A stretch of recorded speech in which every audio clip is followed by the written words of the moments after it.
Oi, gente, o meu nome é Lourdes Oshiro e eu tô aqui com meu parceiro de podcast, Caio Lino, Oi.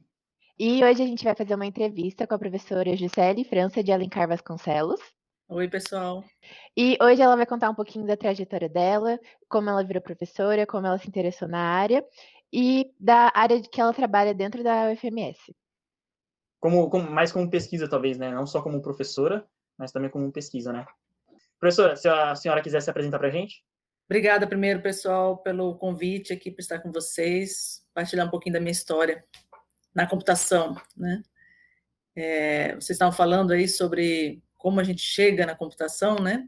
E eu falei que minha história é bem de paraquedas. Por quê? Eu, apesar de ter apenas 8 anos de Facom como professora, né? Eu já tenho mais de 25 anos de formada. E eu me formei na Facom. E no ano que eu fui fazer vestibular, eu ia fazer, na verdade, engenharia civil. Alguns alunos já ouviram essa história. Eu ia fazer engenharia civil, porque eu queria um curso da área de exatas que não fosse licenciatura. Mas na época, que ano, professora? Não era muito popular a área da computação, né? Era 1991, foi o ano do meu 90, terceiro ano de ensino médio, 91. 91, que tinha cursos da faculdade de computação, era só ciência da computação. Só ciência da computação. Na verdade, não existia faculdade de computação. É. O curso de ciência da computação era dentro do departamento de matemática. Nem o departamento de computação existia ainda, era o departamento de matemática. Ficava mais perto da área de exatas até, né? Sim, e justamente por isso que eu fui fazer computação. Eu ia fazer engenharia civil porque eu estava escolhendo um curso de área de exatas. E da área de exatas, que eu tinha conhecimento que não fosse licenciatura, na época eu não queria ser professora, eu não queria licenciatura. O mundo dá voltas. O mundo dá voltas. E aí eu tinha engenharia civil e engenharia elétrica. Eu nem sabia que tinha um curso de computação, nem que era da área de exatas.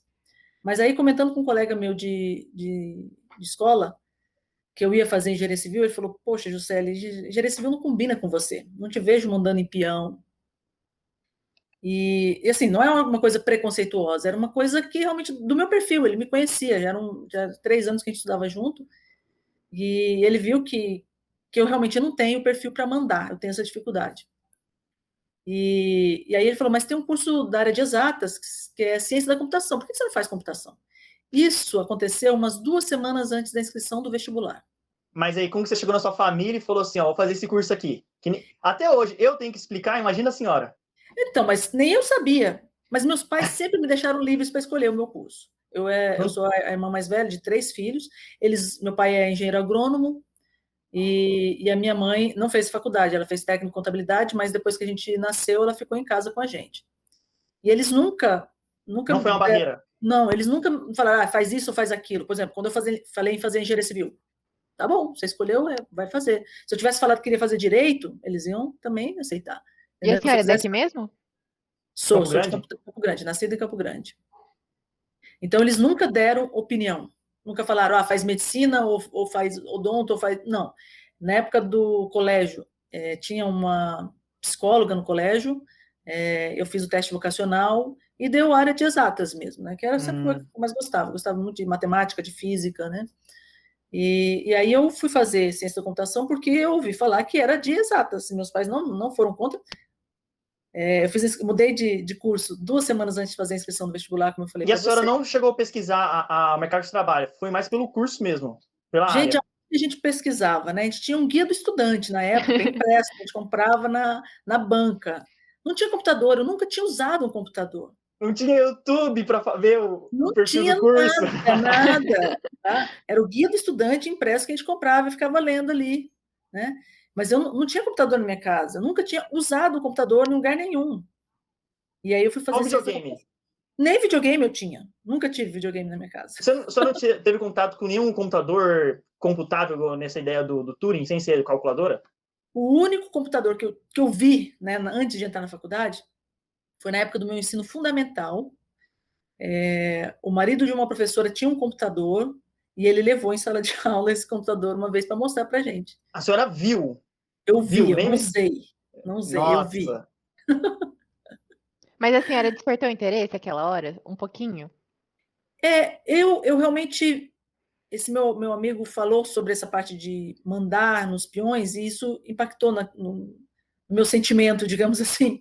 E aí eu resolvi fazer computação porque era da área de exatas. Esse foi o meu ponto de escolha.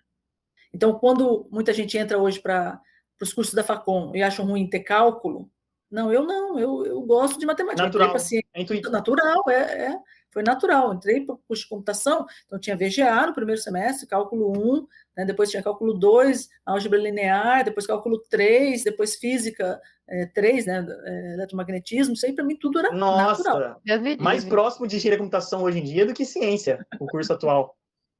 Então, para mim tá normal, entendeu? É lógico que eu achei difícil, pessoal. Quando eu entrei estudando para a primeira prova de VGA, eu lembro que eu fiquei bastante nervosa. Mas eu tive um excelente professor Guadaim, que há algum tempo já está aposentado, foi ótimo. Foi meu professor em VGA, em cálculo 2, e me saí bem. Então, quando eu fui fazer introdução à ciência da computação, que foi o primeiro semestre, né? Foi a disciplina de computação, digamos assim, que eu tive. Aliás, tive duas disciplinas, uma era ISC, Introdução a Sistemas de Computação, que vinha a parte de lógica, tabela verdade, e tinha essa outra disciplina que era a parte de programação. Então, quando eu tive prog pela primeira vez, eu adorei, né, mandar o computador fazer, somar 2 números e ele dar o resultado. Eu achei o máximo aquilo. Eu falei, eu estou no curso certo, é isso que eu quero fazer. Eu tive uma dificuldade antes de conhecer o que era desenvolvimento de software, que eu achava que era a base de magia. Eu achava assim que era só o Google, só o Facebook, nem brasileiro não podia fazer isso. Eu achava assim que era uma coisa muito fora de alcance. A senhora tinha essa perspectiva? A senhora conseguia ver assim, eu estou usando aqui o computador, mas ele existe um jeito aqui que eu Juscelio, eu consigo desenvolver um software e saber o que é um software, né? Eu não sabia nem o que era um software. A senhora teve essa A gente não ouvia falar de software, a gente ouvia falar de programa de computador. A gente fazia um programa. A gente não tinha isso que a gente tem hoje. A gente não tinha esse contato com a computação. Não tinha internet, Caio. Os primórdios. Quando eu entrei na faculdade, no laboratório, era um laboratório que a gente tinha em torno de, acho que uns 6, no máximo 8 PCs. Eu acho que eram 6 PCs. Tá? Tinha alguns terminais burros do mainframe. Eu não vou ser chato agora, desculpa se eu vou ser chato, mas era cartão perfurado? Não, eu não peguei o cartão perfurado, né, porque desculpa. a gente chegou a usar os terminais, mas a gente tinha algum tipo de memória que a gente gravava os nossos programas. Mas a gente usou muito pouco o mainframe, a gente já passou para os PCs, onde era o disquete de 5,5 polegadas. Década de 90 já era o disquete forte, né? Aí, era aquele disquete grande assim, tá? De 5,5 polegadas. Depois, no final da graduação, já estava usando o de 3, aliás, era 5,25, e depois a gente passou por 3,5 polegadas. Professora, mas quando a senhora teve programação, a senhora se interessou mais por programação ou a senhora ainda ficou gostando mais de matemática? Não, programação. Programação? E aí, por isso que eu tive certeza que eu estava no curso certo, né? Senão eu ia querer talvez ir para matemática em si, né? Quando a senhora está na graduação, a senhora já estava esperando um mestrado, um sanduíche, ou a senhora já queria já ir para o mercado? Como que foi essa transição também? Eu não sabia o que eu ia fazer. Até o final, eu não sabia. Lá no último ano é que eu fui pensar em fazer o mestrado. No último ano eu fiz um concurso para o TRE, Tribunal Regional Eleitoral. Na área? No curso era técnico. Então eu podia, mesmo antes de terminar a graduação, eu podia assumir, porque eles, quando a gente tinha um tempo de graduação, eles já aceitavam lá, né? A gente tinha curso técnico, porque o pessoal da MASSE tinha um curso, era o ensino médio técnico, mas a maioria não tinha essa opção. Então, eles aceitavam quem já estava na graduação de computação. Aí eu passei no concurso do TRE, e aí os professores começaram a falar sobre o mestrado. E aí eu resolvi fazer o mestrado, porque eu vislumbrei que um possível caminho seria a própria academia. Isso. Voltar, né? Fazer o mestrado e voltar para ser professora. Alguns professores fizeram isso, estão meus professores, né? O professor Wagner Canguçu, que ele tinha terminado a graduação na UFMS, foi fazer o mestrado em São Carlos, aí veio dar aula na UFMS. Então, a gente tinha alguns exemplos assim. A Nari fez a graduação lá no Rio, né? E aí fez o mestrado no Rio e veio dar aula para a gente aqui, né? Porque ela veio o professor Edson Cáceres. Então, a gente via isso, né, acontecendo, e era um possível caminho, porque assim, em Campo Grande a gente não tinha... Não tem referência. Não tinha referência, né? Eu trabalhei, né, eu estagiei na época meu primeiro estágio foi na própria UFMS, no que hoje é a GETIC, né? Na época era o núcleo de informática. Eu trabalhei na manutenção do software da biblioteca na época, e foi meu primeiro estágio, usando Clipper. Até hoje está de pé, né? Não, agora achei bem outro, né? Agora Não, não é o sistema de hoje da biblioteca, ele é comprado, nem foi desenvolvido pela própria GETIC. Então a senhora conseguiu assim sair da graduação e já encaixar o mestrado. Já não teve um intervalo. Eu trabalhei, durante a graduação, eu trabalhei então no NTI, né, no NIM. Eu trabalhei numa empresa privada também, eu trabalhava como desenvolvedora, mas aí eu optei por terminar a graduação e já emendar com o mestrado. Então, eu me candidatei para um único mestrado, que foi lá no Unicamp, na época, e aí, como eu fui aceita, eu resolvi, abandonei, eu não tomei posse, né, abri mão do meu concurso que eu tinha feito e tinha passado no TRE, e fui fazer o mestrado na Unicamp. E como que foi o mestrado lá? Qual foi a experiência? A senhora saiu de casa, então, não só a experiência do mestrado, né? Teve toda essa experiência acadêmica de você morar fora.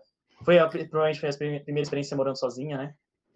Eu fui lá para Campinas com mais uma colega de graduação, a Gisele, também passou no mestrado do Unicamp, e nós fomos dividir, então, um apartamento, né? A gente montou a República e saímos de Campo Grande, ela também é campo-grandense, e fomos morar em Campinas, tá, uma cidade nova, sem ninguém da família ali, né? Quer dizer, eu tinha uma prima que morava numa cidade próxima, em Dayatuba, então isso dava uma referência. Final de semana, às vezes eu ia lá para casa dela, mas era morando sozinha, né? Com toda a liberdade de morar sozinha. E numa cidade bem maior que Campo Grande, então Campinas, naquela época, era do tamanho mais ou menos de Campo Grande hoje, né? Campinas hoje é bem maior, então era uma cidade maior, numa universidade de referência, né? Porque a gente sempre se sentiu meio patinho feio, Campo Grande, né? Interior do interior e tal. E aí, não, vamos para São Paulo, mesmo que seja no interior de São Paulo, mas Campinas, né? Um polo. E era um sonho também, então, fazer um curso na Unicamp. Eu não tive essa oportunidade na graduação. Até cheguei a pensar, né? Gostaria de fazer uma graduação fora de Campo Grande, mas meus pais não tinham condições de me bancar fora, e nem sei se deixariam, porque é muito nova também para ir morar sozinho. Professora, e foi muito difícil, assim, você aguentar o mestrado, né, que é bem pesado, e junto com você morar fora, que é uma experiência nova, tudo junto? Morar sozinha teve perda de regalias, digamos assim, né? Que em casa a mamãe faz comidinha, né? Lavava roupa, então lá você tem que lavar sua roupa, você tem que fazer sua comida. Se você quiser comer, a gente almoçava sempre no RU, né? Porque tinha o problema do custo também. Eu me mantinha com a bolsa do mestrado. Metade dela ia para o aluguel e o resto era para transporte, para alimentação, né? Todos os outros custos. E agrega muito, né, professora? E sobre o seu tema do mestrado, como que foi? Então, o mestrado na Unicamp, uma coisa boa foi porque a gente pôde perceber que o nosso curso de graduação em Ciência da Computação na UFMS era um curso muito bom. Então, enquanto tinha gente que sentia muita dificuldade, era um curso pesado lá, mas a gente não tinha tanta dificuldade. Eu fiz grafos no mestrado, já tinha feito grafos na graduação, e eu entendia, né, tudo que estava sendo passado, porque a gente já tinha tido uma base muito boa. Então, era pesado? Era muita coisa para estudar. O problema do mestrado em si também é a pesquisa, então, o segundo ano, né? O primeiro ano foi basicamente as disciplinas, a gente fez a qualificação em outubro, né? Escolheu o orientador, o tema do mestrado, e aí o último ano, o segundo ano, era para a pesquisa em si. E aí, como uma coisa nova para a gente pesquisar, né? Foi difícil, porque eu fui trabalhar com algoritmos distribuídos, e eu não consegui identificar um novo algoritmo, né? Acabei fazendo uma coletânea, né, entre os algoritmos que já existiam para um determinado problema. A escolha de algoritmos distribuídos foi por causa do professor? Você escolheu o professor e o professor era distribuídos? Foi, assim, eu escolhi a área e escolhi um professor dentro dessa área, entendeu? Então, lá no Unicamp, a gente tinha vários professores de várias áreas. A minha colega de Campo Grande que foi para lá, ela queria inicialmente banco de dados. Então, ela foi fazer uma disciplina de banco de dados com a professora Cláudia Bauser, mas a Cláudia só pegava 2 alunos, e aí ela pegava os que saíam melhor na turma, e aí acabou que minha colega não foi selecionada, então ela teve que ir atrás de outro. Mas a gente tinha vários professores, de várias áreas para escolher. E aí, como eu tinha feito durante a graduação, o TCC com a NARE, já na área de algoritmos distribuídos, eu resolvi fazer o mestrado na área de algoritmos distribuídos também. Quem diria, a professora Nari, então, teve influência muito grande na sua linha de pesquisa, até no doutorado, então. Vou contar a trajetória para chegar até no doutorado, mas no mestrado ela teve, sim, realmente grande influência. Eu acabei indo fazer com o professor Ricardo Anido, lá na Unicamp, porque ele trabalhava com algoritmos distribuídos. O que é algoritmo distribuído? Para o pessoal que está... Esses dias eu estava dando aula para o pessoal da turma da Lourdes, falando de paralelismo, né? Porque em MPN você pode fazer algumas atividades ao mesmo tempo, que seria o paralelo, né? Mas na época que eu fiz a graduação, os nossos algoritmos, né, programa que você faz, né, que você faz também hoje, né, Lourdes? Você pensa no computador executando uma daquelas linhas por vez, sequencial, isso é sequencial. Mas quando você quer executar mais rápido, né, ou você tem um problema muito complicado, você quer dividir, ou às vezes a natureza mesmo do problema, ela é distribuída. No caso dos algoritmos do meu mestrado, eram algoritmos distribuídos, onde eu tinha várias máquinas, e dentro dessas máquinas eu tinha que escolher um que seria o líder para executar uma determinada tarefa. Era algoritmo de eleição de líder.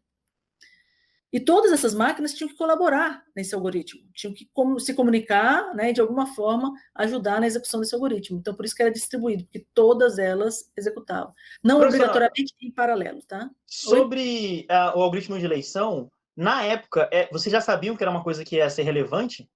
Ou já era relevante? Eu não tinha ideia, eu acho que o meu orientador tinha, mas eu era muito júnior, eu não tinha ideia da relevância que era. Né? Hoje em dia, com a nuvem, isso parece extremamente... em prático, alta, né? Útil. Parece muito útil. A gente ouve muito sobre algoritmos de eleição. Para você autoescalar o próprio, não sei se o Kubernetes trabalharia com isso, mas tem vários você vai precisar disso, né? Vários problemas que vai precisar de uma eleição.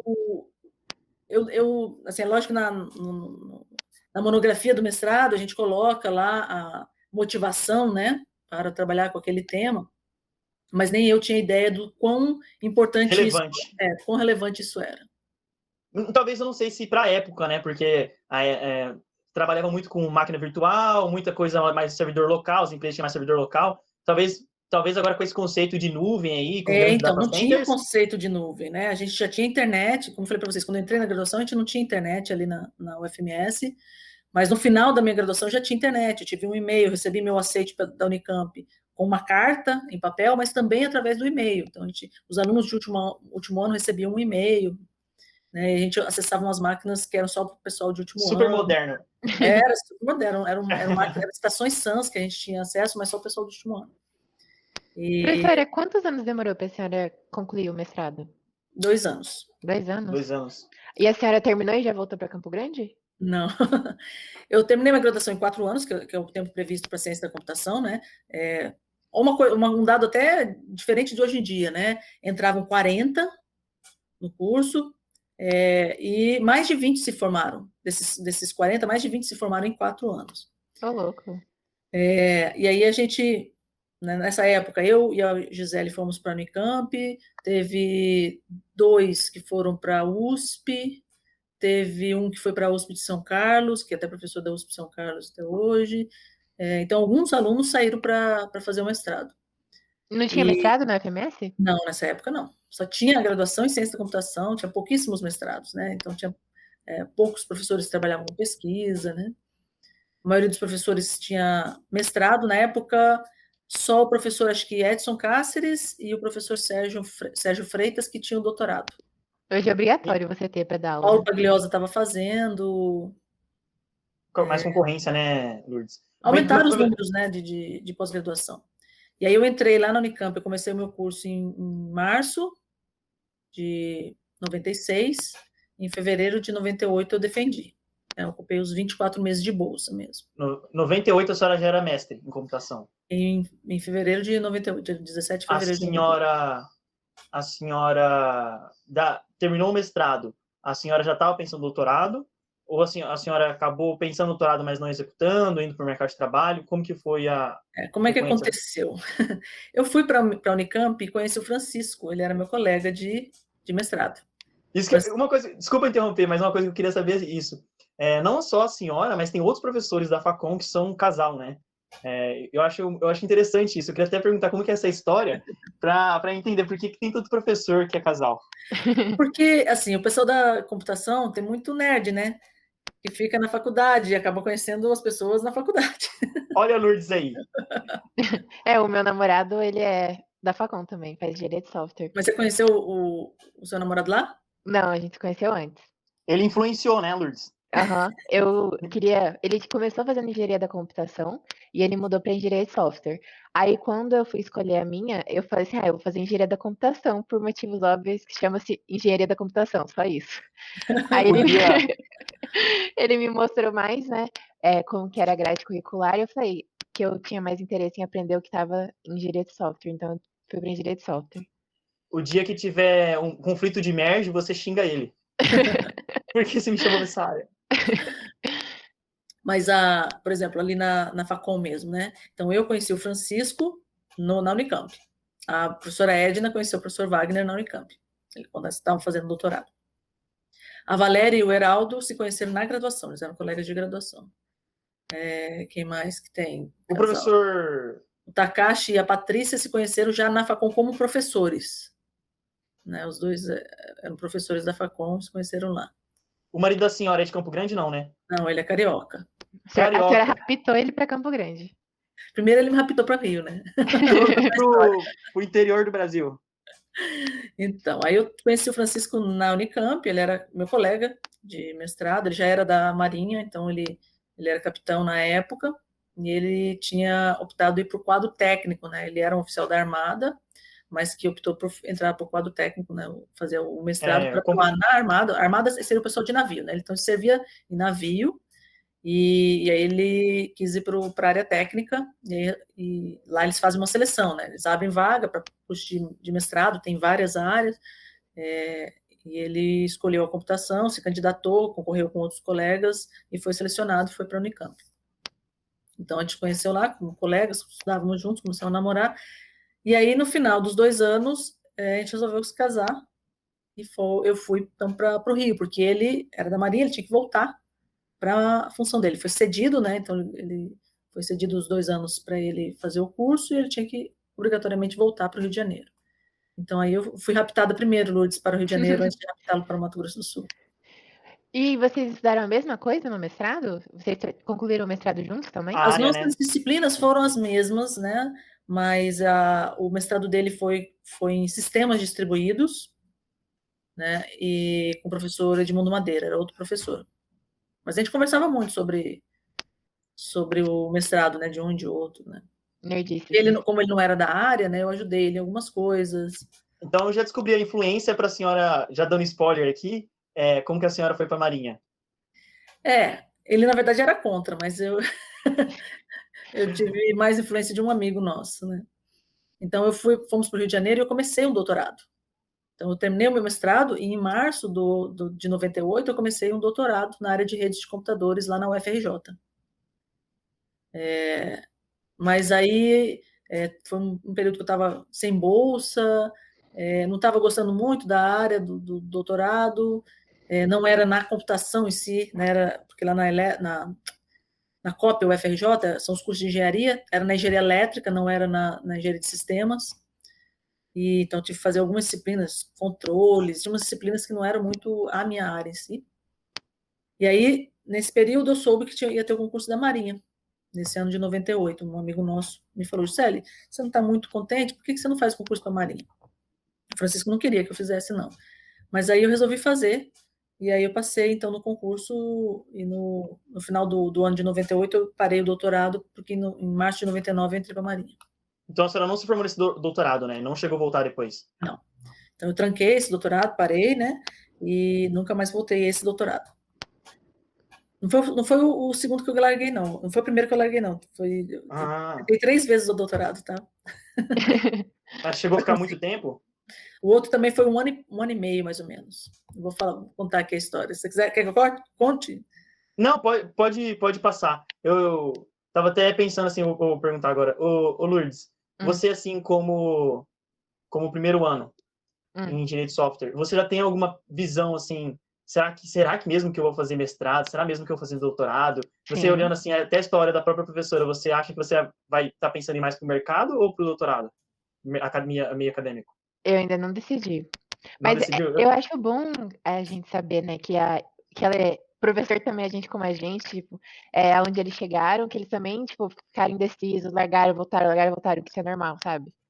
Exatamente. Por isso que eu até perguntei. Porque eu mesmo, tem dia que eu olho assim, quando eu vi Paralelos, né, primeira vez, falei, caraca, eu vou fazer mestrado. Eu vou fazer mestrado. Aí depois eu, sei não, acho que eu vou pro mercado, acho que eu vou tentar ganhar dinheiro, dinheiro mais rápido agora, né? Aí eu também tô nessa. Eu não sei ainda, professora, como que eu vou tocar. Vamos ver, cada dia a Deus pertence, mas vamos ver, né? Conta pra gente, Pro. É interessante, segundo professora, aí que eu quero essa agora. parte. Então, eu entrei para 99, março de 99, eu entrei para o curso de formação de oficiais da Marinha, porque, assim, para você entrar como oficial da Marinha, você pode fazer escola naval, que é o pessoal ou vai ser fuzileiro naval, vai ser da Armada, ou intendente de escola mesmo, né? Desde da graduação faz dentro da Marinha. Ou você pode vir já com a graduação, né, fazer o concurso e entrar para o QCO, né? O que eu fiz é tipo quadro... QCO no Exército. No Exército chama QCO, mas lá na Marinha chama QT, quadro técnico. Quadro técnico. Então eu entrei para o QT da Marinha, tá? Então eu entrei como lá no Exército é aspirante oficial, mas na Marinha os nomes são diferentes. Então eu era guarda-marinha, então passei um ano aprendendo a ser oficial de marinha. Né? Então a gente teve disciplinas de história naval, teve outro disciplina mundo. de outro mundo, nada a ver de computação. Teve aprender as regras de marinha, a legislação de marinha, aprender a marchar. A história, militarismo, né? Então, a gente passa ali de março até dezembro no curso, né? Tem prova, tem serviço, a gente já dá serviço, a gente aprende a atirar, né? Tem uma disciplina que é armamento leve e tiro, tem disciplinas para aprender a ser oficial. O serviço que a senhora fazia lá dentro, depois de formada, era mais coisas militares ou a senhora acabou executando mais na parte técnica mesmo? Então, depende de onde você vai servir, né? Então, durante esse ano, de março a dezembro, eu fiquei aprendendo sobre marinha e em dezembro eu me formei. E aí a gente é distribuído, né? Então, no meu concurso, foram 13 vagas para a área de informática. Teve gente que... Todo mundo foi trabalhar com informática, mas teve gente que foi para ser suporte, teve gente que foi trabalhar com desenvolvimento. Eu fui uma das privilegiadas que fui trabalhar no Centro de Análise de Sistemas Navais. Então, trabalhar com desenvolvimento mesmo.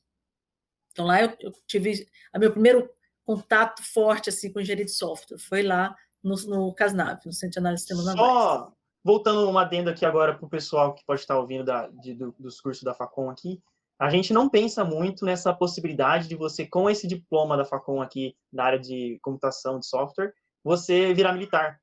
Ainda marinha, sabe? Uma coisa assim, parece que não passa muito pela nossa cabeça, né? A senhora acha, assim, que para ser militar, até seguir carreira mesmo, a senhora acha que tem que ser uma pessoa com mais perfil mesmo, assim, é uma coisa mais de, não sei se talvez até vocação, ou a senhora acha que é uma experiência válida, às vezes não vale a pena? Como que a senhora daria uma dica para o pessoal?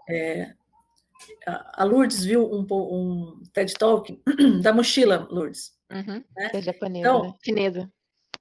Ela não, da professora de yoga. Então, assim, a Marinha foi importante, assim como o banco foi importante para essa moça. Ela passou um tempo no mercado financeiro e viu que, na verdade, ela gostava de ser professora de yoga.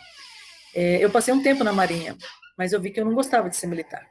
Então, para quem quer realmente seguir carreira, é importante ter perfil. Lembra que eu não gostava de mandar, por isso eu não fui fazer engenharia civil?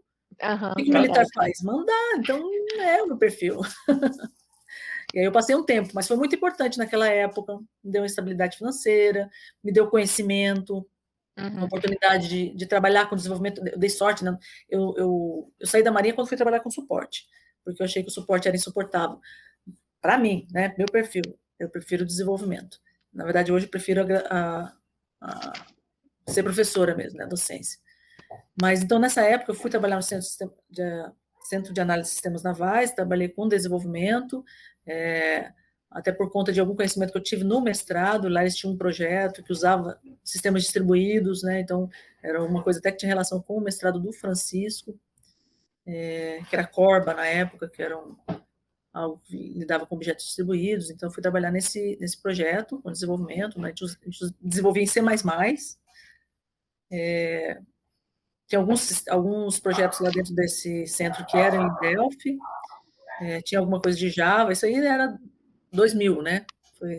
Só por curiosidade, como que era a visão que a senhora tinha do mercado sobre C# e Java, já nessa época? Nessa época é difícil lembrar, né? Vocês falavam assim, Java é o futuro? Já falavam isso? Já Java, desde a época da graduação. O Francisco usou Java no mestrado dele, né? Ele implementou em Java. E Java já era, naquela época, 96, 97, já era...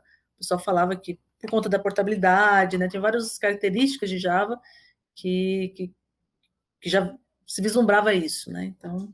Tem alguma linguagem hoje para que a senhora tem essa mesma noção?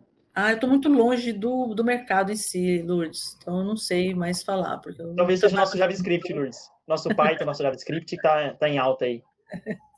Eu já ouvi falar também muito de C#, né? Então, eu trabalhei com desenvolvimento, foi lá que eu tive o primeiro contato, como eu falei, para engenharia de software, porque quando eu fiz graduação, pessoal, eu tive uma disciplina em ciência que era engenharia de software, né? E eu achei que não servia para nada, um monte de documentos que não servia para nada, que só servia para encher linguiça. E aí lá eu fui trabalhar com um projeto maior, com mais gente, com um cliente, né, pegando no pé, querendo que seus requisitos fossem atendidos, mas a gente não fazia documentação, então aí era tudo meio bagunçado, e a gente sofria com isso. E aí a gente foi ver o que a gente podia fazer para melhorar. Então, em 2001, a gente foi no congresso, né? Eu falo a gente, porque o Francisco, em 2001, também foi trabalhar nesse mesmo local onde eu trabalhava. E ele e mais alguns oficiais lá fomos no Congresso Brasileiro de Engenharia de Software. Tivemos o primeiro contato com qualidade de software, melhoria de processos, a professora Ana Regina, lá da COP. Aí que começa a mudar o perfil da senhora também, né? Foi aí porque até agora a senhora é extremamente técnica, ainda mais em distribuídos. Algoritmos distribuídos, né? Sistemas distribuídos, e aí começou a mudar. Aí eu comecei a valorizar a engenharia de software, porque aí eu fui conhecendo para que serviam aqueles documentos que eu vi na graduação, mas não sabia para que servia. Mas a senhora estava mirando mais no mercado ou ainda queria voltar para a academia? Eu ainda queria ficar no mercado. Nessa época eu ainda queria ficar no mercado. Eu não pensava, na verdade, em sair da Marinha, né? Eu estava trabalhando na Marinha com desenvolvimento, queria trabalhar com desenvolvimento, né? E aí a gente queria melhorar a forma como a gente trabalhava lá, porque era aqueles negócios que a gente vê de ter que trabalhar no final de semana, você faz uma entrega e o cliente reclama, tem um monte de bug ainda, o teste era muito amador, sabe? Muita coisa amadora. E a gente melhorando essa forma de trabalhar. Então, a gente foi fazer disciplina, até lá na COP, para eu falar um pouco mais de qualidade de software, sobre processos. Então, nessa época, eu comecei a ouvir falar de processos, né? E aí eu trabalhei lá até 2003. E a minha área de docência, né, aflorou... 2006, não, 2003. Essa minha área de docência aflorou em 2003. Em 2003, eu estava na Marinha ainda, mas um colega meu, ele dava aula numa particular, num curso de graduação lá numa particular. E aí ele falou, poxa, você não quer dar aula lá? Tá precisando de professor. Eu falei, não quero saber de docência, não quero dar aula, eu não gosto de dar aula. E aí ele insistindo, todo semestre ele insistia comigo, né?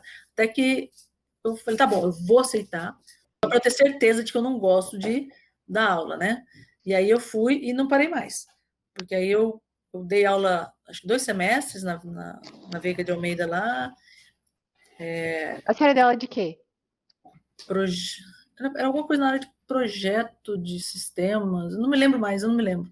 Era uma disciplina que eu ia uma vez por semana lá nessa faculdade. Mas eu acho interessante essa perspectiva para a gente, que eu tenho uma visão agora do que eu gosto, do que eu quero, do que eu vou fazer, do que eu pretendo. Aí, às vezes, eu fico pensando, cara... Exatamente. Muda tudo, né? A gente fala assim, eu tenho certeza que eu não gosto de dar aula, né, que a senhora falou. Será mesmo? Será mesmo? Tem que experimentar, né? Será que eu realmente não gosto de ser militar? Será que eu não conseguiria? É uma coisa tão longe, assim, que nem passa no leque de opções. Não, e Marinha, então, para a gente que é de Campo Grande, você nem ouve Nossa! falar, né? Você conhece o Nossa. Exército, Aeronáutica, mas Marinha, gente, é uma realidade totalmente diferente para mim. Né? Foi bem interessante essa oportunidade de conhecer outro mundo. Professora, e essa nova área que a senhora entrou, né? Antes a senhora só tinha visto um pouquinho de engenharia de software, né, na faculdade. Nada mais. E Nada. aí Porque abriu esse quando eu fiz leque. estágio, eu só programava, eu não fazia nada de modelo, diagrama, nada, nada, nada. Era programação. O cara escrevia num papel lá o que eu tinha que fazer e eu fazia. Pronto. A senhora se apaixonou por essa parte? Eu vi, não foi uma paixão, mas eu vi o quanto ajuda, então isso motiva, entendeu? Uhum. Eu ainda acho mais Ah, bonito, a programação eu acho que é a coisa mais bonita, sabe? então, a senhora teve essa fase que dentro da Marinha, conheceu a área de engenharia de software, começou a dar valor para a área de engenharia de software, entender que realmente a engenharia de software ela vem para resolver um problema. Se você não tiver o problema ainda, ela não faz sentido. É isso mesmo. Então, às vezes a gente dentro da graduação não consegue perceber o problema, sentir o problema na pele. E então a senhora começa a ver engenharia de software, consegue aplicar engenharia de software, e a senhora consegue. Agora a senhora vai ter tanto a área do mestrado da senhora, que é para elas não, distribuídos, e tanto com agora a engenharia de software. A senhora ficou quanto tempo ainda na Marinha? Então, eu fiquei até 2003, foi aquele último ano que eu experimentei a docência. Na verdade, eu fiquei até 2004, mas em 2003, no final do ano, mais ou menos, segundo semestre, o Francisco foi transferido. Então, em janeiro de 2004, a gente foi morar em Manaus. Né? Deu quantos anos de Marinha? Na Marinha, eu fiquei... 99 foi o curso de formação, né? Então, eu fiquei 2000, 2001, 2002, 2003, 4 anos trabalhando com a parte de desenvolvimento de software, né? Tá, entendi. E aí ele foi transferido para Manaus. Então, ele lá em Manaus, ele ficou trabalhando com desenvolvimento no projeto Civan, e eu fiquei trabalhando na Marinha, né? Eu fui acompanhando ele, porque eu era a esposa dele, então eles asseguram a minha transferência e um local para eu trabalhar lá. E eu fui trabalhar na Marinha em Manaus, mas lá em Manaus não tem desenvolvimento, lá é só suporte. E aí foi o momento que eu falei para vocês que eu não gostei de trabalhar com suporte, né? Principalmente num local onde, na época, estava difícil os recursos, eu peguei um ambiente com a TI desestruturada, sem pessoal, sem recurso para nada, dando muito problema. E você sabe que o pessoal de suporte de TI, eles só lembram quando está dando problema, né? Para reclamar. Mas isso que a TI boa é essa. Você não lembra que ela existe. Aí que a TI é boa. E aí, mas aí só dava problema e eu me cansei, me estressei e pedi baixa. Então, no Rio, a senhora estava na Marinha e dando aula? No Rio, eu fiquei no meu último ano de Rio de Janeiro, eu estava na Marinha e dava uma disciplina numa particular. Uhum. Nossa, então foi um baque, né? Porque a senhora estava adorando o que a senhora estava fazendo e veio assim para esse inferno. Aí eu fui lá para... E é bem quente lá também, né? Manaus é quente. Mas assim, para mim não foi bom, porque eu não gostei da área de suporte. Tem gente que adora a área de suporte, detesta desenvolvimento, né? Então, tudo é perfil. E eu acho que foi a hora que eu joguei a mochila fora, né? Eu troquei de mochila. Então, esse foi o estopim para eu falar, não quero ficar na Marinha. Porque lá no Rio de Janeiro, onde eu estava, gente, eu não tinha que mandar em ninguém, era uma área técnica, eu trabalhava com um monte de civil, sabe? Era um outro ambiente. Parecia que eu não estava nem na Marinha, porque eu trabalhava de uniforme, mas eu não dava serviço armado, não dormia no quartel. Lá em Manaus, não, eu dormia no quartel, serviço armado, cerimonial bandeira todo dia, né? Então, era outra realidade. Lá era militar mesmo. E aí eu vi que eu não tinha perfil para militar, não tinha perfil para suporte, eu pedi demissão, né? E aí eu pedi demissão e fui trabalhar numa fundação. Foi assim, na Marinha demora um pouco, você pede demissão, mas demora o processo, né? Tem que fazer exame médico, tem um processo, vai lá para o Rio de Janeiro para até sair o resultado. Aí eu falei que queria sair da Marinha, acho que em abril, em julho, que eu fui efetivamente desligada. E quanto tempo a senhora ficou antes de decidir que queria sair? Eu cheguei em janeiro, quando foi em final de março, começo de abril, eu pedi demissão. Foi muito tempo não que eu suportei. E aí, em julho, dia 1º de julho, eu comecei nessa fundação, a FUCAP. É uma fundação que eu acho que existe até hoje lá, em que ela tem a parte industrial, então eles tinham um setor de desenvolvimento de software, e eles tinham a área educacional, eles tinham faculdade, ensino técnico, eles tinham ciência da computação, eles tinham análise de sistemas, curso é um particular, né? E aí eu recebi o convite para trabalhar lá, através de alguns contatos de pessoal Tinha uma professora que era lá da UFAM, que tinha vindo para o Rio, nem me lembro quem foi que apresentou a gente lá, e eu recebi esse convite para ir trabalhar com eles. Então, eu trabalhava, por conta até da minha experiência lá no Casnave, com essa parte de melhoria de processo que a gente já começou a implantar, eu fui trabalhar nos 2 setores. Eu era 20 horas do departamento educacional, 20 horas do departamento industrial, trabalhando com melhoria de processos de software, né, para a área de desenvolvimento.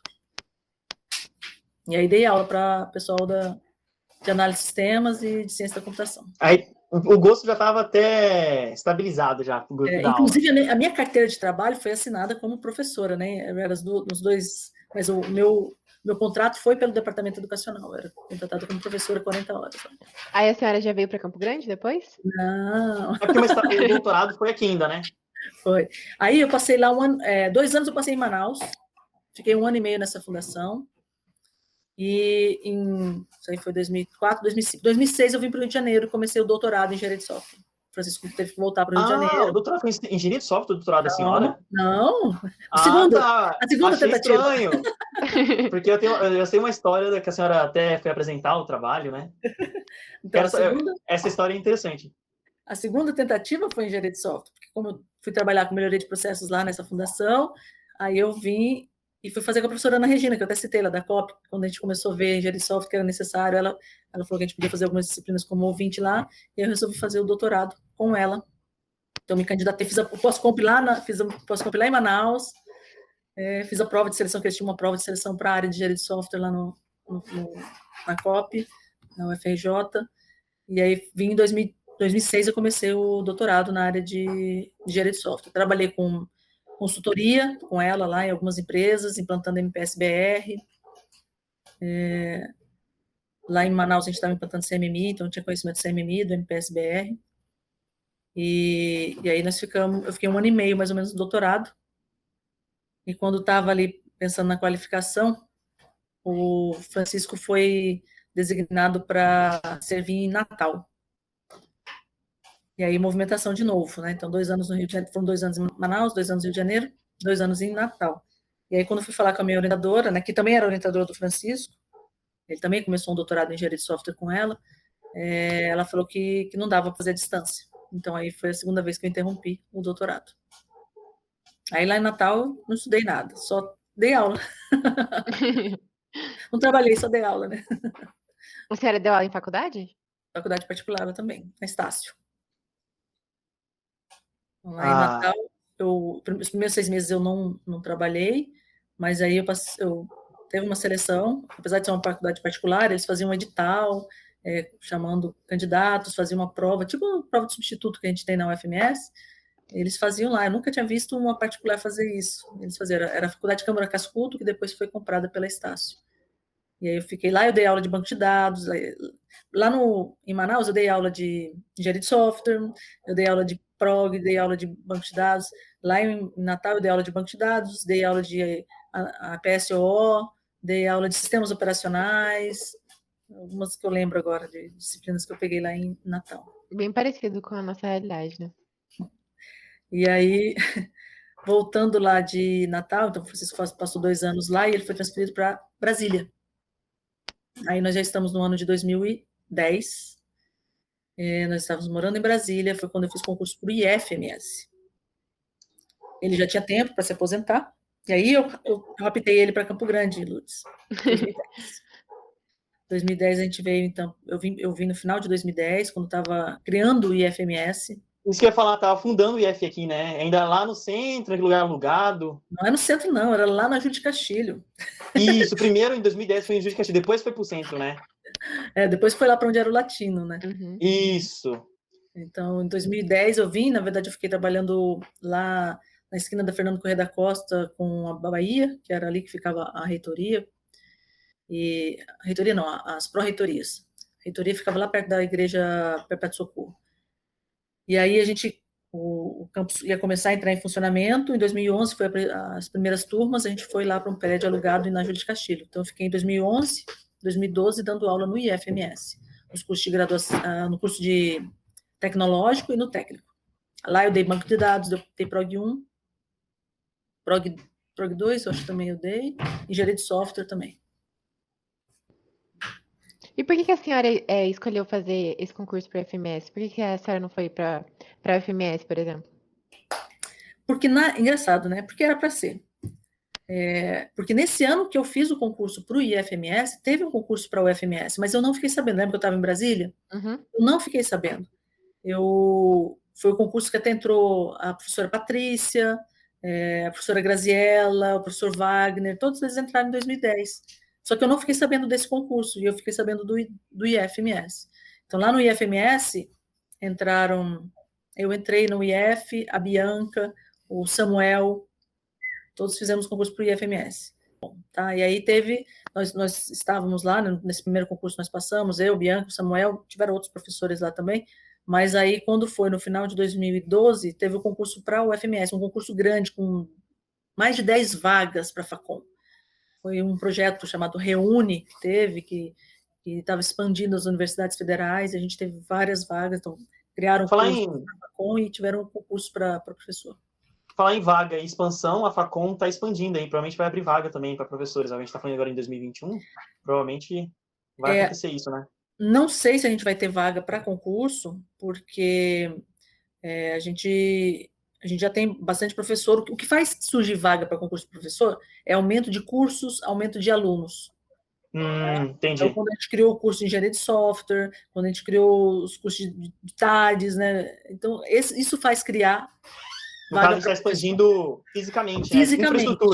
Infraestrutura, mas não cursos. Você vê que os professores lá, tem vários que estão em salas coletivas, né, que estão ali no segundo andar. A gente tem falta de sala para laboratório, para sala de aula, então por isso que está expandindo, né? A gente tem vários laboratórios que não tem como funcionar na Facom.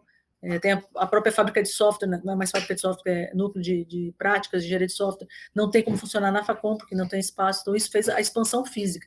Porque originalmente o projeto da Facom já era para ser maior, mas na época faltou dinheiro e eles tiveram que reduzir o projeto, então eles estão expandindo, inclusive parece que a parte de fundação do prédio já existia ali para fazer essa expansão, já era prevista.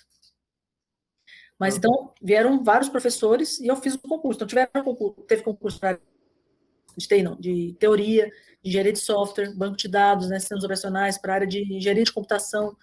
E aí eu fiquei na dúvida do que eu fazia. Eu já tinha começado o meu doutorado nessa época. Eu entrei para o IF em final de 2010, em 2011 eu fiz disciplinas como aluna especial, e aí em 2012 eu entrei como aluna regular no doutorado. Então eu estava no IF, mas eu vinha para o UFMS para ter disciplinas, para reunir com o professor Edson Cáceres. E aí, né, eu lembro, eu comecei o doutorado em redes, depois em engenharia de software e agora algoritmos paralelos. Por quê? Nessa época, os únicos professores da Facom que orientavam o doutorado eram o professor Edson, o professor Ronaldo, tinha mais, acho que um ou dois. Marco Aurélio. Não, Marco Aurélio não orientava o doutorado nessa época, não. Era o Edson, Ronaldo, eu não me lembro mais quem eram, mas eram poucos professores. Não tinha professor de engenharia de software que orientava o doutorado. Eu queria fazer engenharia de software, mas não tinha. Nem tinha perspectiva da professora Débora e da professora Maristela entrarem no doutorado. E aí a Bianca, que era muito amiga minha lá, desde a época do IF, ela já tinha começado o contato com o professor Edson, para fazer com o Edson na área de algoritmos paralelos. Ela acabou me convencendo a fazer com o Edson. E não me arrependo, assim, o professor Edson é uma pessoa sensacional também, um excelente professor, um excelente profissional, uma excelente pessoa. Então, não me arrependo de ter feito com ele, não. Inclusive, eu queria que a senhora puder dar uma detalhada um pouquinho sobre o doutorado da senhora e o tema do doutorado, porque geralmente a gente fica mais superficial. Então, e esse podcast aqui, quem vai ouvir é só o pessoal da Facom, às vezes tem alguém mais interessado em entender. Eu mesmo tenho muito interesse sobre a área de paralelos e distribuídos, principalmente paralelos. Algoritmos paralelos, né, a Lourdes estava até falando, não sei o que é isso, né? É quando você quer resolver um problema, como o Caio estava até falando no começo, onde tem um problema que ele é muito grande para se resolver de forma sequencial, demora bastante. Se eu tiver mais recursos, né, imagine que eu tenha, quando você vai fazer uma obra de uma casa, construir uma obra, né, se eu tiver só um pedreiro, é lógico que a parede vai demorar mais para ser construída, se eu tiver mais pedreiros, eu faço mais rápido. Então, coisas que podem ser feitas de forma paralelizável, a gente pode fazer mais rápido, tendo mais recursos.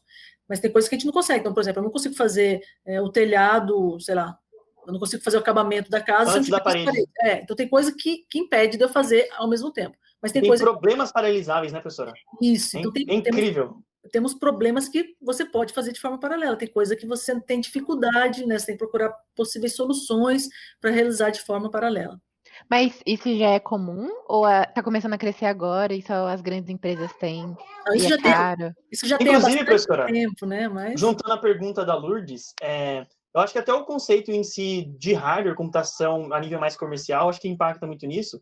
Eu não sei, assim, né, quando mais ou menos começou a ter computadores multicore, e agora, até quando eu era adolescente, tinha a geração de celulares multicore. Então a gente queria muito um celular com um processador mais forte. Aí depois ficou pensando assim, não, acho que talvez chegou um limite de processamento no núcleo. Vamos criar vários núcleos, né? Começar a trabalhar com celulares multicore.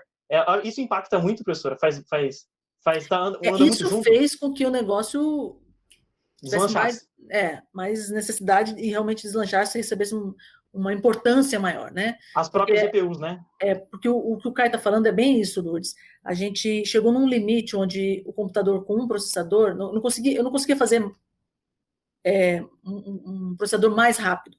Então, o que eu fiz? Eu coloco vários processadores. Uhum.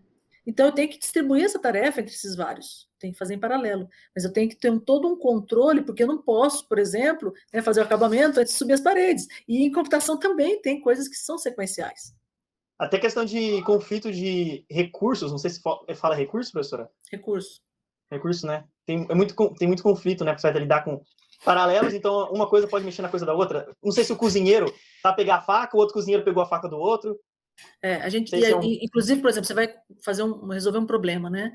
E aí você guarda a tua solução no local da memória. E aí vem outro que escreve no mesmo local de memória. E aí você perde aquela informação que você tinha anteriormente. Então tem que tomar cuidado com essas questões para que você resolva o problema de forma correta. Não adianta nada você resolver o problema, mas não está com o resultado correto. E o trabalho Desculpa. Então, no doutorado, né, o professor Edson já trabalhava com algoritmos paralelos para algumas classes de problemas. Inicialmente, eu fui trabalhar com bioinformática, né, então eram algoritmos para alinhamento de sequências. Né, quando você vai comparar sequências de DNA, né, você tem que fazer um alinhamento, então tem algoritmos para isso, e DNA é uma coisa muito grande, então a ideia é você usar o paralelismo para ser mais rápido. A gente usa não só paralelismo de processadores, né, mas a gente usa de máquinas, né? Máquinas, então a gente usava clusters também, né, que são máquinas independentes, em que a gente distribui as tarefas que cada uma vai fazer. Deu uma travadinha. Deu uma travada. Que a gente usa máquinas. A gente usa máquinas, então a gente usava clusters, né, que são estruturas onde você tem várias máquinas que elas se comunicam, tem uma comunicação rápida, né, uma rede rápida entre elas, você distribui as tarefas, depois você tem que saber como juntar as várias partes que cada uma processou para evoluir nesse cálculo, né, nesse processamento que você tem. E a gente passou a usar também as GPUs, né, que são as placas gráficas, que elas têm vários processadores que executam coisas bem simples. Então, você tem que também saber como programar para você utilizar a GPU. Então, nossa, que legal. Problemas de bioinformática, né, para alinhamento de sequência. Então, no meu começo do meu doutorado, eu trabalhei com isso. E depois, o professor Mongeli, no pós-doutorado dele, ele trabalhou com árvore geradora mínima, então vem de grafos, né? De você pegar um grafo e tentar descobrir qual é menor caminho. Tem ligação com o menor caminho, tá? Mas não é o menor caminho, seria a menor árvore, né? Uma árvore que você conseguisse ter as ligações. Subárvore. Você ter as ligações dentro do grafo, ou seja, você consegue escolher as arestas de menor custo que não deixam nenhum nó de fora. Um dos artigos... Necessariamente é uma árvore? Uma árvore. Uma árvore é um grafo unidirecional? Não, nesse caso não era unidirecional, que a gente chamava de árvore, mas é porque ele gerava aquele grafo, né? Mas não era unidirecional, não. Ele era bidirecional que a gente usava. Uhum. Tá? Mas a gente... um dos artigos, o mais antigo que eu usei no meu doutorado, a pessoa que propôs o algoritmo, ele estava tentando descobrir ele trabalhava na construção de uma rede elétrica para interligar cidades de um determinado país. Então, cada nó era uma cidade, ele tinha estradas ligando essas cidades, e ele queria saber qual era a menor rede, digamos assim, para ele gastar menos. É muito louco quando a gente pega assim, um conceito que a gente acha que é extremamente computacional e a gente aplica no mundo real. Se eu não me engano, o Grafos em si, a senhora me corrige se eu estiver errado, ela nasce na parte de matemática lá das navegações. Eu não sei onde nasceu, mas assim, muita coisa você consegue representar, né? com grafo, muita coisa, né? Metrô, né? Então eu trabalhei no meu doutorado com árvore geradora, a gente pegava vários críticos, né, dos artigos, falavam para usar grafos reais. Então, um dos grafos reais que a gente usou era a rede rodoviária dos Estados Unidos. Então, a gente tentava achar a árvore geradora com base nisso. E a senhora pensa em fazer pós-doutorado? Por enquanto, não. Isso eu já pensei, né? Já pensei. Meu doutorado mesmo, eu queria fazer um período sanduíche, né? Que era um período fora do país, mas aí acabei não indo. Com esse, ainda não sei o que eu vou querer fazer, né? Porque com essa pandemia me atrapalhou bastante. Como eu falei já em sala de aula, eu tive dificuldade, né? Teve gente que se adaptou super bem no remoto, eu não. Eu tive dificuldade de trabalhar em casa, em me concentrar, em separar as coisas, porque em casa a gente tem a casa com seus afazeres, tem filho, tem outras ocupações que me distraem. Então, acabou que minha pesquisa, na verdade, ficou parada, né? Eu tenho acompanhado a professora Bianca, que ela trabalha também com algoritmos paralelos, mas ela trabalha com meta-heurística, então a gente está em projetos de conjunto, né? Eu colaboro com ela, mas eu quero agora, no ano que vem, ver se eu elaboro um projeto na área de algoritmos paralelos para grafos, né? Outros problemas da geradora. O trabalho da senhora do doutorado, qual que era exatamente o problema? Eu não sei se eu peguei bem o problema, e a senhora chegou a apresentar ele fora, né, professora? Era árvore geradora mínima, né? Árvore geradora mínima. Então, algoritmo paralelo para árvore geradora mínima. Então, a gente propôs um algoritmo diferente, a gente criou um algoritmo diferente, em colaboração, é lógico, né? Tinha o meu orientador, tinha o professor Mongeli, que também fazia parte do grupo, o professor Siang, lá da USP, que fazia parte do grupo. E na época a gente apresentou, meu último artigo, né, do doutorado, a gente apresentou no congresso, no SBAC, que aconteceu em Lyon, na França. Já usava GPU na época ou era só na CPU? Não, GPU. GPU a senhora fez. A senhora apresentou aonde? Em Lyon. Lyon. No SBAC. Um congresso, é um congresso que acontece no Brasil e um ano acontece no Brasil, um ano acontece fora. Já aconteceu até aqui em Campo Grande, depois que eu apresentei meu doutorado, aconteceu aqui em Campo Grande, não sei se foi 2009 ou 2008, 2008 eu acho que ele aconteceu aqui em Campo Grande. Não, 2008 foi quando eu fui apresentar. 2009, então, que aconteceu em Campo Grande. E sua filha, prof? Quando que ela veio para a senhora? Como que ela impactou a sua Então, no meio do meu doutorado. Eu comecei o doutorado em 2002, né? Eu estava no FMF ainda. Em 2013, quando eu fui para a UFMS, eu engravidei. Então, em 2014, ela nasceu. Foi no meio do doutorado. É lógico que isso impactou, né? Porque eu tive que ter prioridade para ela nesse momento, né? Então, eu fiquei um tempo afastada, sem me dedicar a nada ao doutorado, até tranquei o doutorado nesse período, 2014 eu fiquei com ele trancado, e aí em 2015 eu voltei. Professora, e como ser mulher impactou a sua vida profissional, no mercado, na academia, ser mãe no meio de tudo isso? Na área da computação, né? Uhum. Até no exército, ou na marinha, né, que deve ser predominante homens, né? Então,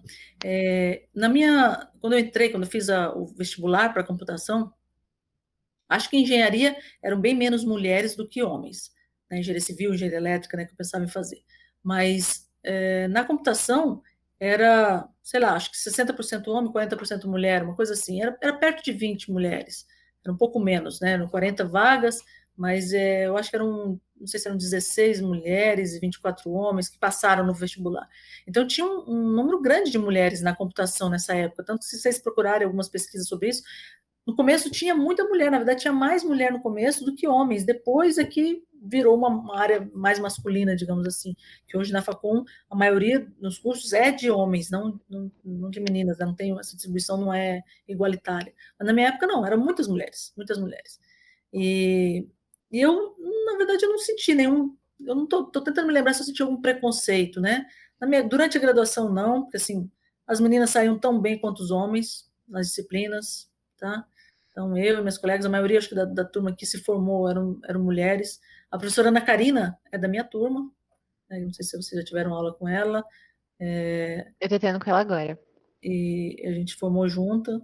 E durante a graduação não tivemos, porque os homens saíram melhor. Não, as mulheres também se saíram bem. Uhum. Na Marinha, né? Dos 13 vagas que eu falei que eram de computação, era também distribuído, homem e mulher. A gente não sentia esse preconceito. O militarismo, a gente vê que é uma carreira que mais homens estão mesmo, mas eu sempre tive, todos os locais que eu trabalhei, sempre muito respeito, né, de pensar em alguns lugares, os homens não querem obedecer às mulheres, digamos assim, porque a gente, como era tenente, né, tinha uns sargentos muito mais velhos do que eu, que eles eram subordinados a mim. Mas eu nunca enfrentei, então posso ser minoria? Posso ser minoria, mas eu nunca enfrentei isso. E ali na Facom, né, as mulheres quase todas têm filho. Eu acho, não sei se a Bianca não é casada, não tem filho, a Graziela não tem filho, mas várias, a maioria tem casada e com filho. Então, o pessoal sabe que isso acontece e, inclusive, várias áreas estão na própria pesquisa, né? O CNPq tem como você informar o período que você está agora, você teve filho, para eles entenderem que isso impacta realmente na sua pesquisa. Aquele ano você não vai poder se dedicar tanto como um homem que teve filho naquele ano, não é tão impactado como uma mulher. Tá? Então, a gente tem que ir para essa opção de vida sabendo que existe realmente um impacto. A mulher vai ser mais demandada pelos filhos? Vai ser mais demandada do que o homem, na maioria dos casos. Tá? Principalmente no comecinho, né, professora? Principalmente no comecinho, como você está falando. Depois que estiver maiorzinho, né, a gente aqui se divide. Por exemplo, agora a Leda está lá com o Francisco. Né, mas a gente, quando é bebezinho, não tem como, tem que ser com a mãe. Né? Mas sempre, não é bem igualzinho, sabe? São poucas as casas, mas existe. Tem casa onde que o pai toma mais conta do filho do que a mãe, mas não é a maioria, não. A senhora acha que isso é comum também no mercado de trabalho? Ou as empresas têm um preconceito com as mulheres que são mães? Depende das empresas, né? Mas eu acho que a maioria tem preconceito, sim. Né? Sabe que a mulher está em idade fértil, que vai poder engravidar, que vai ter que se afastar. Eu acho que tem esse preconceito. Eu não tive. Lembra que eu falei para vocês que lá em Manaus eu fui trabalhar numa fundação? Na época, uma das coisas que o diretor lá que me entrevistou falou: a gente apoia, se você engravidar, você vai ter licença maternidade, você tem plano de saúde aqui pela fundação. Então, era um cara bem aberto, assim, que não tinha esse preconceito. Mas eu acho que a maioria tem, sim. Agora, mudando um pouco de assunto, e como que é ser uma doutora, pesquisadora, cientista até por diploma mesmo, a senhora é cientista da computação, no Brasil? Como que é esse perfil de ser cientista no Brasil? Então, nesse momento. No Brasil, a gente vê mais o cientista trabalhando em universidades, o que não é uma realidade fora, né? Fora Principalmente pública, né, professora? Não sei se tem esse impacto tão grande. Mas na pública mesmo, tá? Nas particulares, só as maiores. Por exemplo, aqui falando de Campo Grande, a gente vê que as universidades que têm pós-graduação vão ter que ter pesquisa, né? Mas eu conversando até com uma professora da UCDB, não tem o mesmo incentivo para pesquisa que a gente tem na federal. Então, a gente quer trabalhar com pesquisa, tem horas para dedicar a isso, né? Então, nas particulares não é a mesma coisa. A senhora diz incentivo só na questão de carga horária dedicada exclusiva para pesquisa ou realmente recursos para você executar uma pesquisa? Porque dependendo da área, a pesquisa pode ser até... precisa de alguma verba ou precisa de até muita verba, né? O primeiro impacto mesmo, de carga horária, de remuneração para se dedicar à pesquisa. Tá? Esse é um um que tem, e o outro, às vezes até na particular você pode ter mais recurso, porque tem mais facilidade de convênios, que a gente tem muita dificuldade na federal. Então a gente consegue recursos através de projetos, CNPq, CAPES, e que a gente sabe que os recursos estão mais escassos, então está mais difícil a gente conseguir recurso. Mas as universidades têm procurado as parcerias também, né? Então, você vê que ali na Facom mesmo tem alguns projetos com algumas empresas. Agro. Isso, do agronegócio. O agro é muito forte aqui no estado e acaba refletindo até na linha de pesquisa da universidade, né? Isso. Então, algumas universidades já conseguem essa parceria, onde ela consegue o recurso não só para equipamentos, né, recursos materiais, como até para bolsa. Então, tem aluno que faz mestrado com bolsa de empresa. E, assim, isso é uma realidade bem pequenininha aqui em Campo Grande. Fora de Campo Grande, a realidade é você ter mais essas parcerias com empresa. Então, na época que eu falei que eu estava fazendo doutorado, né? Estava fazendo doutorado com a professora Ana Regina na área de engenharia de software. Eu não tinha bolsa, a bolsa estava escassas, mas a gente tinha projetos de extensão, onde a gente prestava serviço nas empresas de consultoria na área de qualidade de software. Então, eu ganhava uma bolsa das empresas, digamos assim. A senhora, quando foi apresentar o projeto do doutorado fora do Brasil, a senhora teve um incentivo financeiro para essa parte também? A Universidade Federal me deu algum recurso, como aluna de doutorado, que eu era fazer doutorado aqui, então tinha um projeto que tinha recurso. Lógico que assim, os recursos que eu recebi não foram suficientes para bancar minha viagem toda. Passagem, né, despesas de alimentação, inscrição, que é muito cara, a inscrição em congresso fora é muito cara. Mas eu recebi recursos da universidade e recebi também da Unicamp, por causa de um projeto que o professor Edson Cáceres fazia parte, né? Então foi encaixado lá também, recebi diárias desse projeto. Mas não cobriram todos os custos. Foi? A senhora acredita que não sei se é esse momento que a gente está vivendo, como que funciona, mas a senhora acredita que a universidade em si, com relação à pesquisa, ela tem algum certo de culpa por divulgar mal as coisas do que ela faz? Ou realmente a população ela tem essa visão meio difusa sobre a academia, sobre pesquisa, é um pé atrás um pouco com a ciência? A senhora acredita assim, que a gente poderia fazer mais? Ou o que a gente faz é mal divulgado também? Não sei, ou a senhora tem uma opinião totalmente diferente? Eu acho que a gente não sabe divulgar. Eu acho que é um problema, porque a gente divulga nos meios acadêmicos. Então, a sociedade, em geral, ela não tem conhecimento do que a gente faz. E, às vezes, tem um pouco de dificuldade porque na computação mesmo, tem alguns projetos que são muito teóricos, que o pessoal não enxerga na prática como que isso vai afetar. Aplicar. Então, como aplicar. Então, a gente tem essa dificuldade de alguns projetos da área de teoria, a gente tem dificuldade de divulgar. Mas eu acho que a gente poderia, de alguma forma, fazer alguns projetos em que a gente buscasse um impacto maior na sociedade, entendeu? Para poder ganhar, digamos assim, a sociedade para apoiar a pesquisa. Eu vejo isso, acho que na matemática tem muito disso, que muitos matemáticos da Idade Média, muitos matemáticos antigos, criaram muitas coisas que não tinham aplicabilidade. Demorou séculos agora, talvez até chegar a precisar da computação, não sei se gráficos entra muito nisso, para poder ter uma aplicabilidade muito útil. Hoje a pessoa olha o Uber lá, olha o mapa do Google Maps, ela olha, sei lá, como que o Correios consegue diminuir o custo aí de trânsito. Se eu tenho que entregar esses pacotes aqui hoje, quem que vai ser os entregadores que vai entregar, qual é a região, qual é o fluxo que vai entregar, isso influencia nos custos de gasolina, desgaste de pneu. Então, tem tanta coisa que influencia que a gente acaba não pensando, que a gente consegue, hoje em dia, colocar essa aplicabilidade, e a gente, às vezes, é tão por baixo dos panos que a gente nem sabe que isso existe, né? Talvez, eu acredito que, talvez se a divulgação dessas pesquisas fosse maior, talvez, principalmente para o pessoal do ensino médio, o pessoal que pode mais fazer a diferença, talvez eu acredito que seria um caminho assim que a gente conseguiria pensar num futuro mais otimista, né? Eu acho que um ganho para Campo Grande foi aquela reunião anual da SBPC, que foi uma oportunidade que a nossa sociedade local teve de ter contato com muita coisa de ciência que não se tinha ideia.